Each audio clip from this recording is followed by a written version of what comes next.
Who's the most down-to-earth famous person you've met? Keanu Reeves, who spent 3 hours helping me fix my broken-down motorcycle on the side of a highway without once mentioning who he was. I was riding my beat-up Harley from Los Angeles to Vegas when it died near Barstow. Middle of nowhere, 110 degrees, no cell service. I was basically screwed. After 20 minutes of trying to restart it, a black Porsche pulled over. Out stepped this guy in jeans and a t-shirt, looking like any regular dude on a road trip. "Engine trouble?" he asked, walking over. "Yeah, it just died. I think it's the electrical system." Instead of offering to call a tow truck or giving me a ride, this guy rolled up his sleeves. "Mind if I take a look?" For the next hour, we worked together trying to diagnose the problem. He knew motorcycles better than most mechanics I'd met.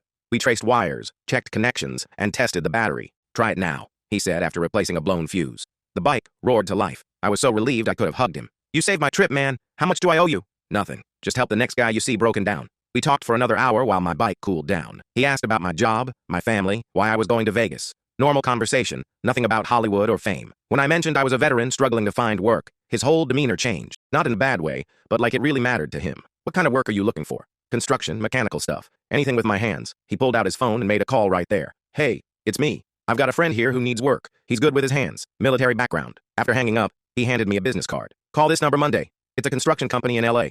Tell them Keanu sent you." That's when it hit me. I'd been talking to Keanu Reeves for 2 hours and had no idea. "Wait, you're..." "Just a guy who likes motorcycles," he said with a smile. He followed me for the next 50 miles to make sure my bike didn't break down again. When we reached the next town, he pulled alongside me at a red light. "Ride safe," he said, then disappeared into traffic. Monday morning, I called the number. Not only did they hire me, but they offered me a supervisor position after learning about my military experience. I worked there for 3 years before starting my own contracting business. Never saw Keanu again, but that chance meeting changed my entire life trajectory. The most famous person I ever met never acted famous. He just saw someone who needed help and spent his afternoon making sure I got home safely. That's when I learned that true class isn't about what you have or who you are. It's about how you treat people when nobody's watching and you have nothing to gain.